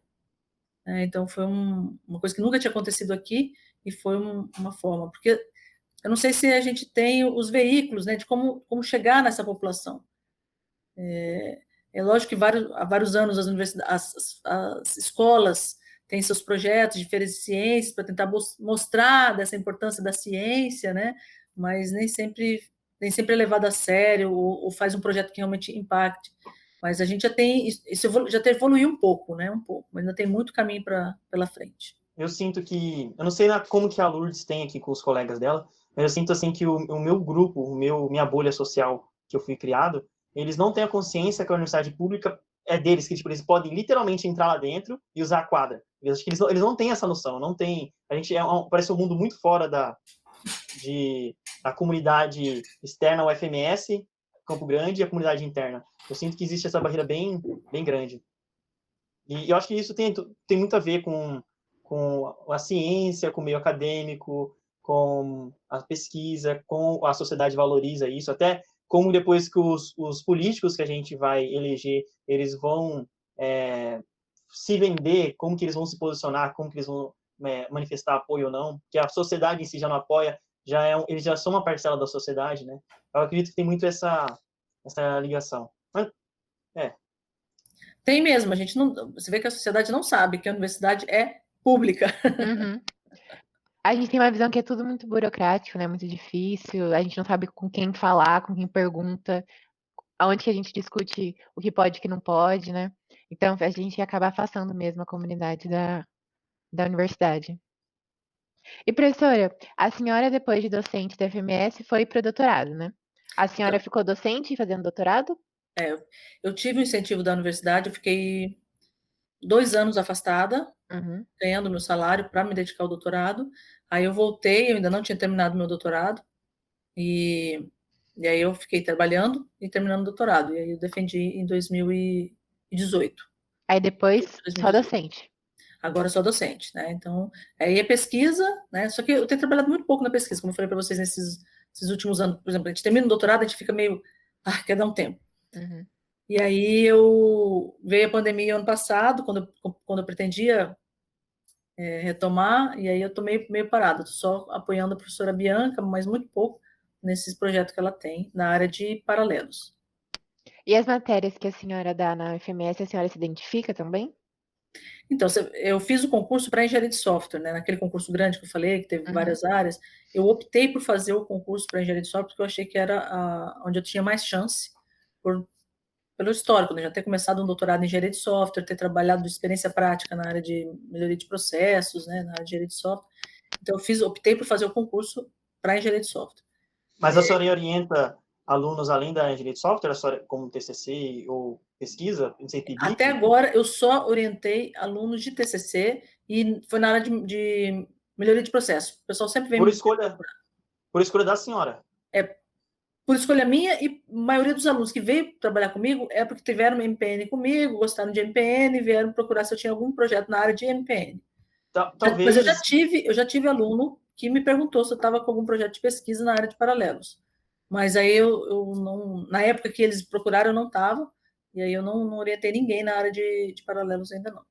Talvez agora com essa conversa e fique mais divulgado que a senhora, além da parte de software, a senhora também gosta da parte tanto distribuídos lá do mestrado, também eu não sabia que a senhora mexia, mas eu sabia que a senhora gostava da parte de paralelos, fez doutorado em paralelos. É um leque que aumenta aí. Eu falo aí com os meus alunos que eu quero dar aula de algoritmos, Algoprog 1. Porque Voltar humilde. meu doutorado é na área de algoritmos, né? E eu gosto desse primeiro contato dos alunos com a computação. Eu tive essa experiência nessas particulares em que eu dei aula e lá no IF também. Eu acho que eu podia voltar para... também. lá no IF também, eu queria voltar para essa área, mas, por enquanto, o pessoal da engenharia de software tem precisado de mim, apesar de a gente ter tido professores novos, né? O Hudson entrou no último concurso para engenharia de software, o Aldrin também, engenharia de software, mas a gente tem a Patrícia que está afastada, a gente teve a Débora e a Maristela que se afastaram do pós-doc, então aí estava sempre precisando de gente e eu acabei ficando na engenharia de software. Mas vamos ver E como que foi o período que a senhora atuou no LEDS? O que a senhora fazia lá? Quer dizer, eu não fui professora do LEDS, nunca fiz pesquisa no LEDS, né? Uhum. Como eu fiz o concurso para engenharia de software, eu sou uma das professoras, mas eu nunca atuei em nenhum projeto do LEDS que eu estou lembrando, acho que não. Ah, tá. Eu achei que a senhora tinha. Não. Acho que não. Não sei se eu ajudei em algum projeto, agora que estou pensando, mas eu acho que não, porque aí, como eu estava fazendo doutorado na área de algoritmos paralelos, aí eu procurei ficar só com algoritmos paralelos na área de pesquisa, né? Uhum. Eu já trabalhei, assim, alunos que foram trabalhar em empresa com MPN e que eu dava apoio, tirar dúvidas, né? Às vezes até o Francisco ficava junto comigo também em projetos de modelagem, em que os alunos faziam modelagem em empresa e a gente só dava o apoio, revisando alguns projetos, dando algumas dicas para os alunos. E a senhora tem algum plano para o futuro? Não, Tá totalmente aberta. Senhora, totalmente aberto. a Hoje, senhora... Desculpa, pode falar, desculpa. hoje a gente estava já pensando nas disciplinas, na carga horária, né, para o próximo ano. Então, com certa antecedência, as disciplinas do próximo ano são distribuídas entre os professores, né? Então, agora no final, a partir de agora, mês de outubro, vão ser distribuídas disciplinas entre os professores já para o ano que vem. E aí, hoje eu estava conversando com a professora Bianca sobre o projeto dela e falando com ela que eu pretendo escrever um projeto na área de algoritmos. Então, seria esse o plano futuro? Começou hoje, inclusive. Tá? Escrever um projeto na área de paralelos, talvez algoritmos paralelos em grafos, né, para algum problema de grafos, aproveitando esses, sei lá. Mas não é para graduação, né? Não, para TCC mesmo. O projeto de pesquisa a gente escreve para a gente fazer. E aí, se a gente tiver aluno para colaborar, melhor, né? Poxa, professor, se tivesse aberto antes, tinha pegado, hein? Certeza. Não tem, sei lá, tem uns 2 meses atrás, eu recebi um e-mail de alguém interessado no meu algoritmo, né, na implementação que eu disponibilizei no GitHub, que ele falou que deu um resultado diferente, mas eu não tive... Brasileiro? Não. Não tive tempo de pegar e fazer a verificação, que ele me mandou o conjunto de testes que ele usou e que deu um resultado diferente. Então, eu tenho que pegar minha implementação, vou ter que ver... Pegar de novo, ver se está tudo Tá enferrujada? Enferrujada lá. Não, assim, o ambiente, né? Ver se está tudo configurado para executar. Professora, eu tenho duas perguntinhas. Tenho duas perguntinhas. Primeiro, como acredito que a senhora teve uma influência na criação do curso de Engenharia de Software, que é um curso moderno, né? 2014, se não me engano, a criação oficial. Qual que é o impacto que a senhora viu no curso de Engenharia de Software? Qual que é o perfil do curso de Engenharia de Software que vocês da Facom, na hora de criar o curso, pensaram? E para finalizar, uma dica que a senhora dá, não só para os calouros que estão entrando, mas, assim, olhando a história que a senhora contou para a gente, da sua própria história, como que as coisas não são definidas na graduação, né? A gente é muito imediatista, a gente tem muito essa perspectiva imediata, e como que a senhora poderia dar a dica da gente, assim, mercado de trabalho, inclusive esse momento bom do mercado de trabalho, que a gente estava conversando antes daqui, está em um momento aquecido, a gente está num momento de valorização, né? A senhora estava contando que prometeram muito para a senhora, não, TI vai ser a área do futuro. E a gente acredita que esse seja o futuro que a gente tanto prometeram, né, professora? É isso mesmo, a gente está no momento favorável para essa área aí do futuro. Mas qual foi a sua outra pergunta mesmo, que eu perdi? Da criação do curso de Engenharia de Software, do curso sim, moderno. Curso de Engenharia de Software, Então, a gente tinha engenharia de computação, mais ligado com a parte de hardware, ciência da computação, software, mais um software mais científico, né? E sistemas de informação, que não precisa obrigatoriamente ser desenvolvimento. Antes era análise de sistemas, né? Mas é uma parte mais gerencial. Então, a gente viu que tinha essa lacuna de um curso mais voltado para o desenvolvimento de software, né? Que é a engenharia. O que é engenharia? São os passos necessários para a construção de um software, né? Então, a gente viu que existia essa possibilidade e eu acho que deu muito certo. As disciplinas que a gente colocou, né?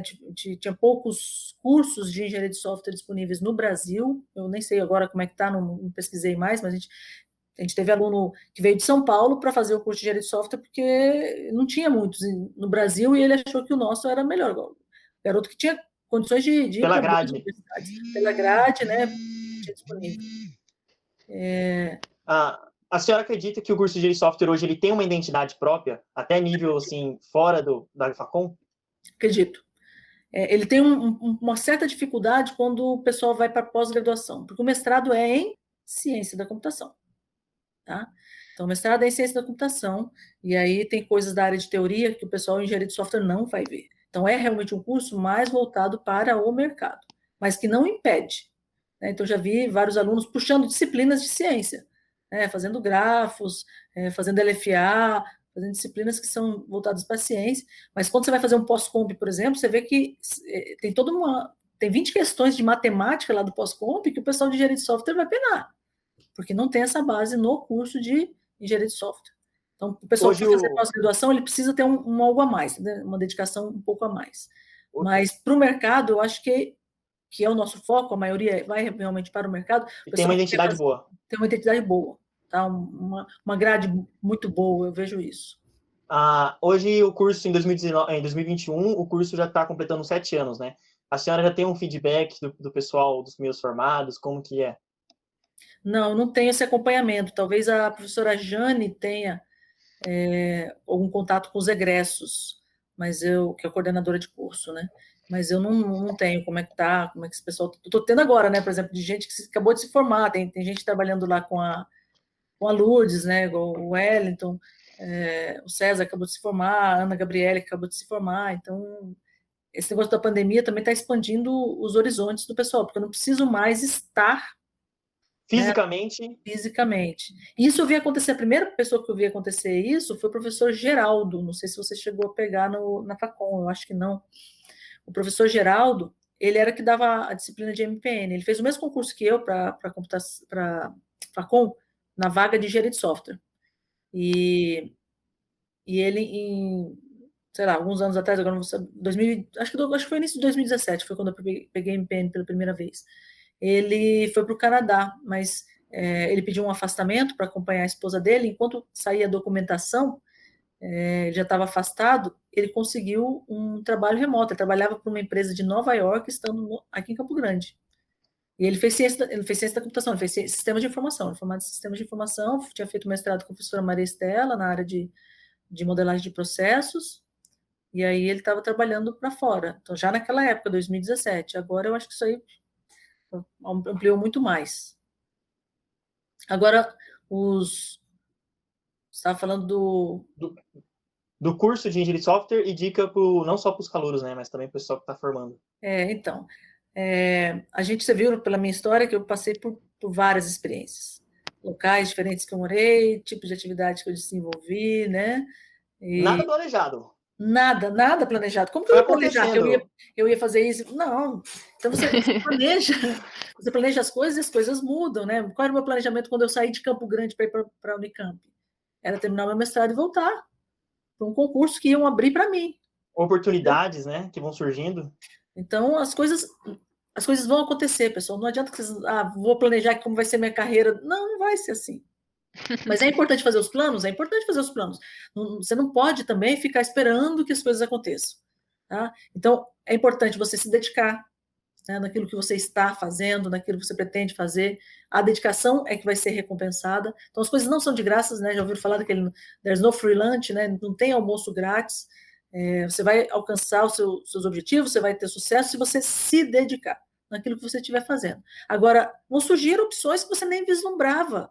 Então, você hoje está fazendo a graduação aqui, você nem sabe, mas pode ser que daqui 1 ano, 2 anos, você receba uma proposta de trabalhar numa empresa do Canadá, por exemplo. Sei lá. Então, coisas não planejadas acontecem e que podem virar suas opções, trocar suas opções. Eu não planejava em me casar e morar no Rio de Janeiro, aconteceu, né? Sim. No meu pouco tempo de graduação, eu já tinha também planejado tudo que eu queria fazer, e em 6 meses já virou tudo.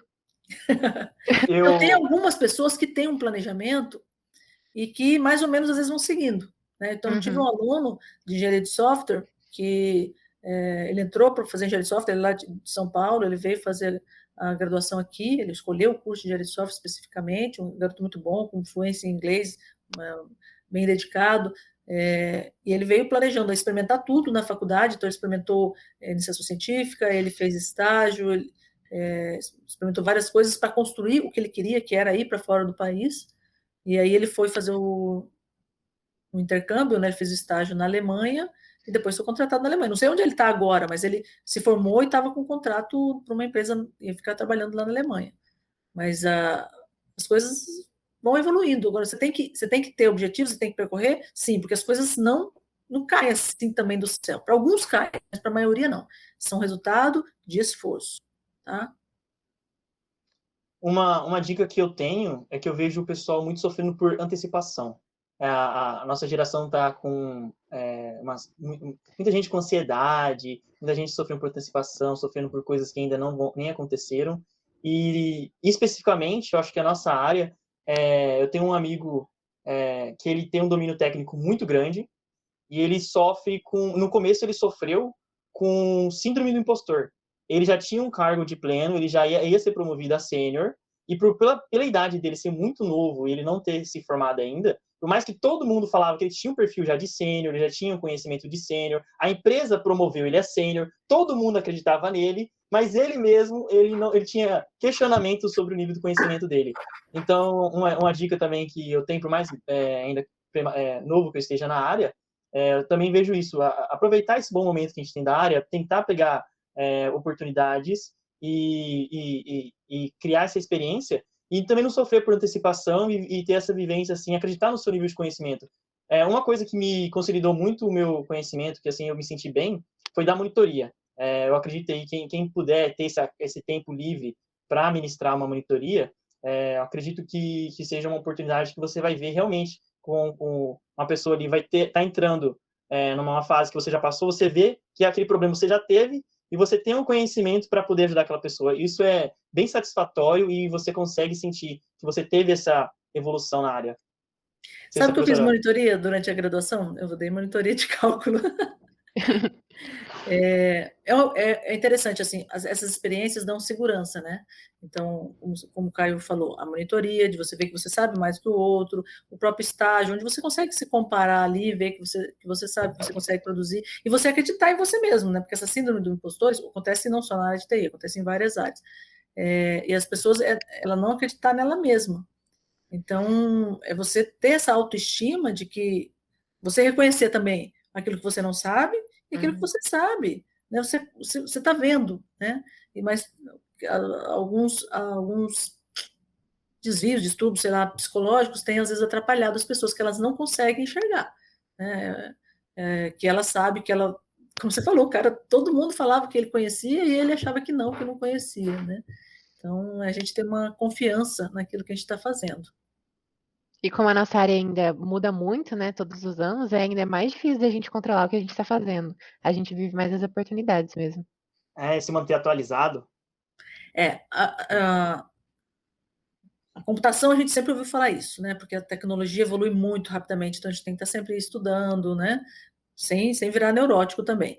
Mas hoje em dia, todas as áreas, porque a evolução tecnológica não é só mais na computação, né? Então é na medicina, tem vários equipamentos novos, tem técnicas novas, então tem em várias áreas isso acontece, e as pessoas não podem mais parar de estudar, achar que terminou a graduação e nunca mais vai ter que estudar nada. Não existe mais isso para nenhuma carreira.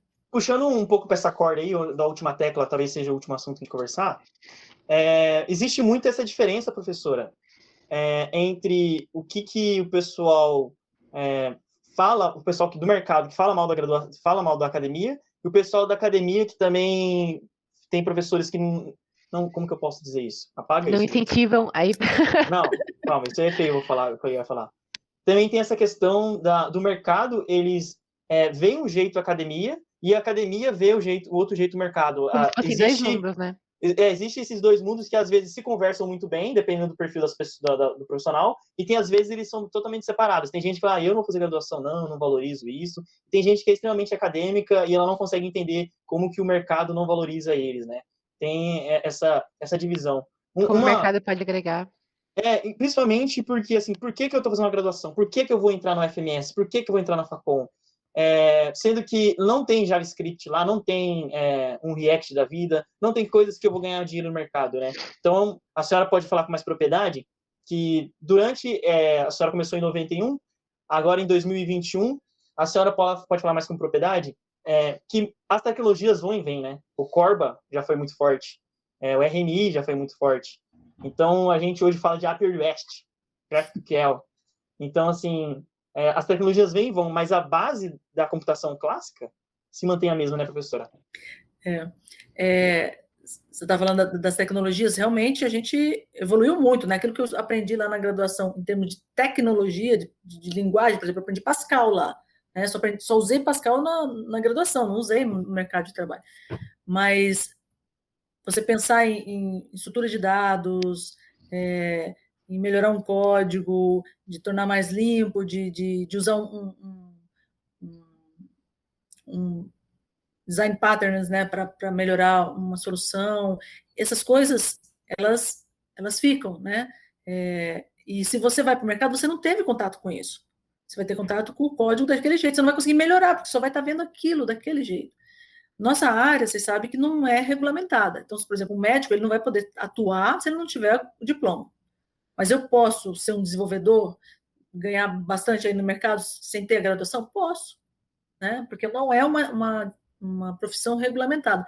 Mas eu tive um aluno lá em Natal, ele já tinha 20 anos de mercado, ele tinha uma empresa dele com muitos clientes. E ele foi fazer graduação, ele fazia análise de sistemas num particular lá. Eu falei para ele uma vez, por que você está fazendo aqui?